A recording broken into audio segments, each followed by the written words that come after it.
If your ex is not coming back and you feel stuck, you don't know exactly what to do next, I want to urge you to watch this video because I'm gonna help you avoid 3 dreadful mistakes that I see every single day.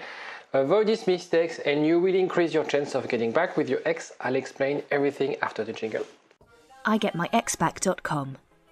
Everyone deserves a second chance. The first mistake people make when they try to get back with the ex, they overdo it. And let's explore first the side of attachment. It's almost as it's a parental reflex. We want to, in attachment theory, you grew up with a primary attachment figure, your mother usually, or any parent that was like a primary attachment figure. And when you're in a relationship, that primary attachment figure is your partner. And when you lose that person, the reflex we have, the impulse is to really stay connected, really try to let them stay while they decided to leave you. And you push yourself to want to confront them, to prove your worth, to really get to confront their decision and tell them, I love you, thinking that when you say these kind of things, that will get them back. And obviously, it's really out of that fear of loss, which is, by the way, twice as powerful as the, not the fear, but the drive to earn something. There's been studies about that. And so the urge you feel right now is similar to something where you would try to catch a falling knife. So next time you think about, I should text him or I should call her. It's been a week since I spoke with my ex, and therefore I have this urge to connect. I have this urge to check on his or her social media because I'm craving that connection. What you're doing is you're catching a falling knife. So be aware. These impulses are unhealthy, and that actually, acting this way will actually prevent you from getting back with your ex. So not only it's bad for your mental health, it's actually not what will bring your ex back. So overdoing it, yes, it sounds logical. Because it doesn't work, I need to put more effort into it. Perhaps, it's logical because you have this push-pull. You listen to friends' advice telling you, you should take your distance, you should pretend, you should post selfies on social media. And you might be thinking, because that's a problem with relationship recovery after a breakup, we create scenarios in our head. Let me know in the comment section if that's the case, if you feel that you're constantly creating scenarios in your head about what your ex is up to, about what you should be doing. And also, we assume that our ex function the same way we do. It took me 30 years to realize that we don't function and we're not wired the same way. If your ex is avoidant, the getting back with him or her would not be about how much you prove them your love, how much you talk to them. That won't be about quality time, that won't be about connection, that will be about something else. And so try to stop overdoing it, overforcing it, thinking, my ex needs to listen to this, my ex needs my explanation, or being over apologetic. It's okay to apologize, but just apologize once. They got the message and they will understand, okay? So be aware of this logical thing. Be aware of if I was in his shoes, that doesn't work like this because he or she is not you and they don't function the same way as you are. Especially if you're in a case of you being anxious and them being avoidant, or you avoidant and them being anxious. Using what would work for you is actually what will make things worse. So the result of acting like this, you make things worse. You fail to understand their needs, you fail to understand how to trigger the right triggers. You're pushing the wrong buttons, and your ex will pull back even further. And the result is you feel that, I'm not good enough because I've done my part. I feel like, I would have looked or I would have understood if my partner told me this or told me that or said this or said that. And you feel stuck, and probably the reason why you're watching this video, you feel stuck. What about reflecting on the relationship? Because probably something you could do right now that will help you tremendously to get back with your ex. I call it the balancing act. It's if your ex feel a lack of commitment from your side. So sometimes people, they call me, they want my guidance and help, and they would tell me like, for so many years I took my wife for granted, and now that she's gone, I realize the importance she had in my life. So it's okay to state the facts. It's okay to open your heart, to share your feelings, and that's it. Don't think that this letter that you send them or the dates that you had where you explain those things, and if you don't have any response, it's because you haven't done enough. You just state anything you've done wrong, anything you've learned. You apologize if you need to apologize, and that's it. You stop. That's it. You let them digest. I usually refer that as planting a seed in your ex's mind. You don't have to overdo it. They know your worth. You've been together for a while. They know you. Even though you would say, yeah, but that's very stubborn. They don't think I can change. Let them digest what you told them. It will have a ripple effect down the line if you just let this information sink in. If you're obsessing and clingy and needy and pushing and forcing, again, we are back to catching a falling knife. Second mistake people make is they create worst case scenarios. I really want you to let me know in the comment section what sort of scenarios you're creating in your head. For example, let's say your ex found someone. Let's say the worst case scenario. They found someone, they love that person, they're happy together. And so that creating that strong anxiety, that pain, really strong pain. Sometimes I see a lot of people that have been in your case.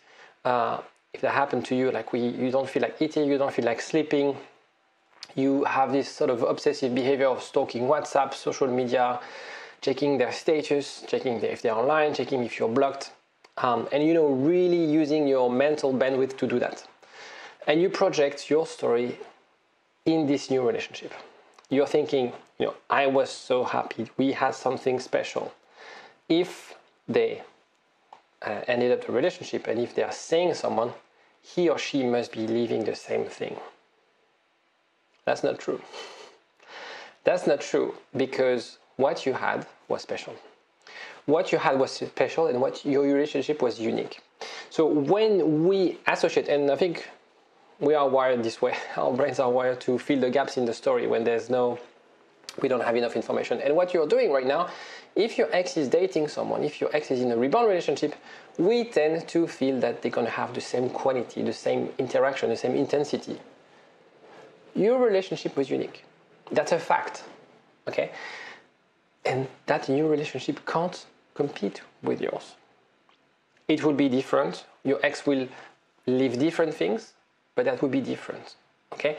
And don't think that this new relationship means the end of your relationship. Perhaps at this point in time, this is what your ex wants because they want to be reassured, they want to feel better, they want to avoid dealing with the pain of the breakup, but that has nothing to do with you.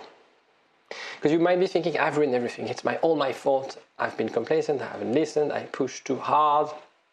Your ex is dating someone, as I said, to deal with the pain, to avoid, to help them deal with the pain, i.e. to distract themselves from the pain of being alone, from the pain of dealing with this potential failure of this relationship. As I said, this relationship can be the same as yours. And in most cases, and take my words for that, because I see that every day. It's hard for you, and I understand that you might doubt that a relationship, when the person you love the most is now dating someone, you feel like it's over, it's gone, she or he will never get back. I see this every day, where people get into a rebound relationship and they fail. They fail because, deep inside, there's unfinished business. Deep inside, that this relationship, and actually, it's not deep inside, statistically, it's very unlikely that this new relationship would compete with yours. And you know it, right? And that's why you're watching videos. Otherwise, you wouldn't be watching this video. Otherwise, you'll be like, okay, I know I need to move on. I know it's not going to work. Of course, deep inside, there's a way in, there's a way out, or a way in. There's a solution. That's what I meant. Number 3, third mistake, and then there's another slide very interesting after this one. Not feeling good enough. There's this thing, especially I think mostly with people who have this anxious attachment style, where we feel like those limited beliefs of I'm not good enough. I got dumped, therefore he thinks or she thinks I'm lower in terms of value. I'm less of a good person. And so I end up here, right? And so that challenges everything that we feel we are. And you can create scenarios like, I was lucky actually with that person. This relationship, I was fortunate, I was lucky to be with that person. You put your ex on a pedestal and you create this idea that I won't have a chance anymore to be happy. I won't have a chance anymore to be with someone like this. Okay? This is very common. This is also based from the fear of loss, where we create those worst case scenarios. Again, I really want you to help me understand a little bit more about those worst case scenarios, and I would like you to use the comment section to not open a debate, but have a discussion about that, because I think when you see people going through the same, when you hear stories about people going through the same situation, that could definitely help you. Your value doesn't decrease based on someone's inability to see your worth. Remember this. 6 months ago, you were almost the same person as you are now. The problem is that you feel, because of that rejection, that your worth has changed. Your value doesn't decrease based on someone's inability to see your worth. There's some work to be done so your ex can see your worth. There's some work to be done for you to believe that you have high value. That's my job as a therapist. That's what we do with Sanela, who works with me as well, is to bring you back that confidence. Boost your self-esteem. That's probably what your ex is doing, dating someone, if they are dating someone, is to boost that self-esteem. Because your value doesn't depend on that breakup. It has nothing to do with the breakup. Of course you've made mistakes. Of course things could have been different. But that's not the point right now. Right now it's really about what are you going to do with this breakup?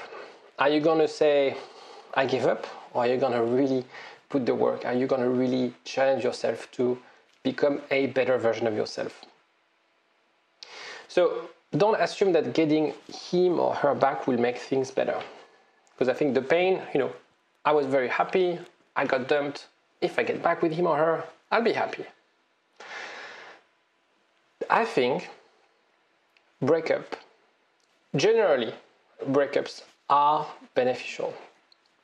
And I'm a strong believer, and I'm working on a book about the potential idea of having a proactive breakups, where we create conditions for each of us in a relationship to create that space to reflect, to work on ourselves without the attachment, without the codependency that sometimes we create.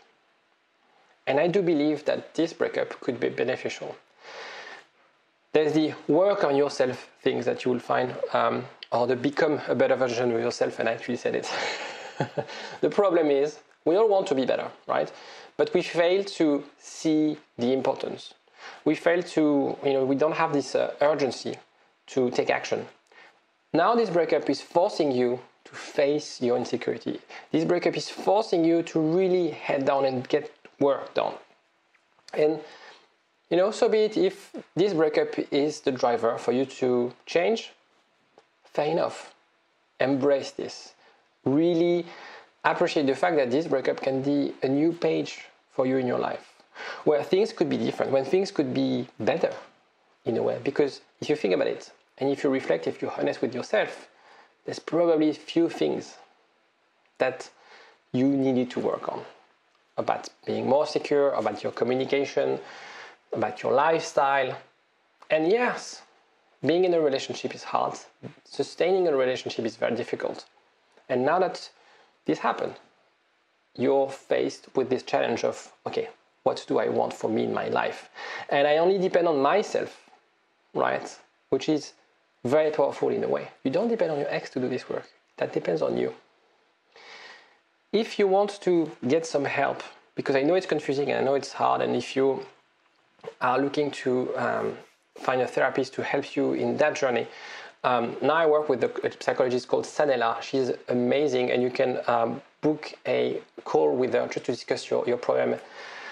And she's amazing at bringing people and getting them back on their feet, boosting their confidence, helping them to be more secure. Funny story, she used to be anxious, and she worked because of her job. She worked at being more secure, so she will also be able to help you if you're an anxious, preoccupied person and wants to feel more secure and wants to do the right things for you in your life. Other than that, I wish you the best, and I'll see you next time. Bye. Get up, nah, I ain't a quitter. Toss me the ball, I'm a really big hitter. Big picture, I'm a straight killer.